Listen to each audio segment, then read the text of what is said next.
Family Guy holiday special titled Gift from a White Guy. Now, of course, we had a holiday special earlier this year, literally last month. And I thought that special was okay, so I was like, when they announced, hey, we're doing also a holiday special, I was like, okay, I'll cover it, I'll talk about it. It's probably gonna be fine. Like, some jokes are gonna work, some jokes ain't gonna work. Kind of like the Halloween special. But after watching this, I went, holy crap, this is actually pretty good. Like, it's ticking all the boxes that you want from a holiday special just in general, with a lot of heart and feel and the emotion and the feeling of Christmas and the meaning of Christmas and all that kind of stuff.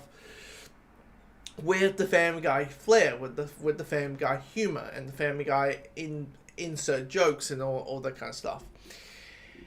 And we got two storylines, one that was advertised and the one that isn't advertised. So let's talk about the one that got advertised. And the one that Hulu and Disney decided to advertise heavily in its marketing was the Peter storyline. And Peter's storyline is the main focus of the special, dealing with White Christmas, or White Elephant, sorry, as Peter's boss is calling it.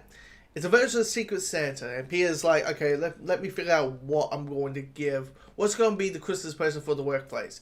And he finds this brooch. This Christmas tree brooch, and make that his white elephant gift. But turns out that's Lois's brooch, and she really likes that brooch. She really wants that brooch back. And it has very emotional connection to her. It's connected to her mom, it's connected. Apparently her mom passed away, I guess, in the previous season, or some point. So she feels an emotional connection to it. So Peter is on this quest, along with his friends, along with Quagmire and Joe and Cleveland, on this quest to get that brooch back. And with that brooch at a retirement home, and they're technically going to steal jewelry from an old lady. So, and that's basically the story. And it's funny. It's well done. It's well placed. The jokes work. I mean, Peter's like, oh yeah, right. Are you sure it's not over here? Like, yeah. Like Peter's saying, like, are you sure it's not at the bottom of the Titanic along with the jewelry of the old lady? Like making. And then have Peter going, I need to rewatch the movie again because I now know why her name is Rose. Why do they keep saying Rose this and Rose that? Yeah, you can't help but laugh over that. Or, even the colorways. And this is probably the first time you have a colorway that is kind of connecting the other colorways in a way that I could think of. Where you have the three wise men about to give Jesus his present, and one of the three wise men is like, sorry, I need to find something. Let's just stop. Let's stop this gift. And then you cut to the next colorway, and it's Jesus feeling a sense of disappointment over the gift, because he's like, I guess this is my birthday and Christmas present. I want two. I want one for my Christmas, and I want one for my birthday, because they both fall with the same date. So, blah. Blah, blah, blah, blah, blah. It's like, wow, who knew Jesus was that fucking entitled? Anyway, but when it came, but the story that, as much as jokes, there's plenty of jokes with the Peter storyline, the one I quite enjoyed the most, even though I quite enjoyed the Peter one, the one storyline that I really, really dug was Stewie. How Stewie is writing to Santa, he believes he's a good boy, and Brian says, no, you're not a good boy. I mean, sure, you haven't tried to kill your mother for 20 years out of the 25, but, dude, you're not a good boy. You have done this, and this, and you chose to see a J-Lo movie, a J-Lo movie, not Carl whatever, on the opening weekend. So, shame on you. So, Stewie's like, okay, I'm going to be a good boy now. I'm going to be a good boy. He's trying his absolute hardest to be a good boy. He's throwing away all his weapons. He's throwing away all. He's been the most nicest person in the world. He's giving someone $1,000 Starbucks tip. Like, he's being the ultimate good guy.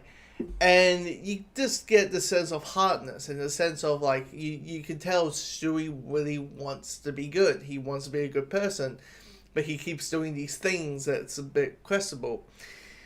And when he does the big thing, which I won't spoil in the episode, when the big event happens in his storyline, which I was like, holy shit, are they going to kill off this character? Basically someone dies, but are they going to kill off this character like now? And when that happens, it's like the jokes stop. Like, yes, you got the jokes of, like, finding out like that there's a bin just for Peter's diapers. Like, apparently Peter wears adult diapers, and when Stewie and Brian finds them out, Peter's like, oh, you better never speak of this ever. So you got stuff like that. But the moment that event happens, it stops. The jokeness just stops. Like you have, because they realize you got this other storyline that will level out the humor with the drama. And the drama of Stewie wishing that the thing that happened never happened. You just go and want that person back in their life. You just go, it feels a sense of wholesomeness. There's a sense of warmness to it, towards that storyline, that particular storyline. And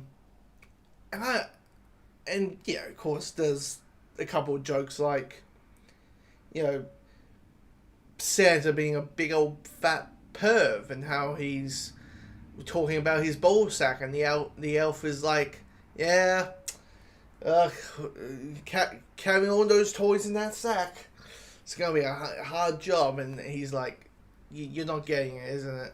Who are you, Derek? Well, Derek, yeah, I know next time I'm not, not gonna be getting Derek for my next massage because Santa's a gold dirty old perv. The dirty old man, Santa is dirty old man. And the whole thing of, it's a Christmas miracle. It's also hunger. It's a Christmas miracle. Like, you got those type of sense of humor. There's a sense of humor with there, but there's with the Stewie. There's the Stewie storyline. There's a level of heart, a sense of heart towards it.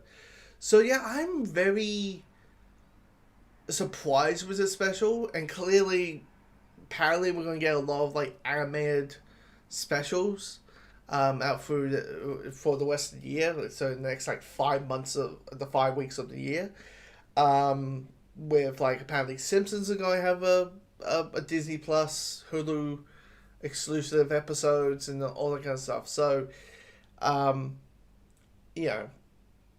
get ready for those as well. But yeah, I'm very happy with this. This is a good one. Absolutely. If you've seen the episode, comment below and let me know your thoughts.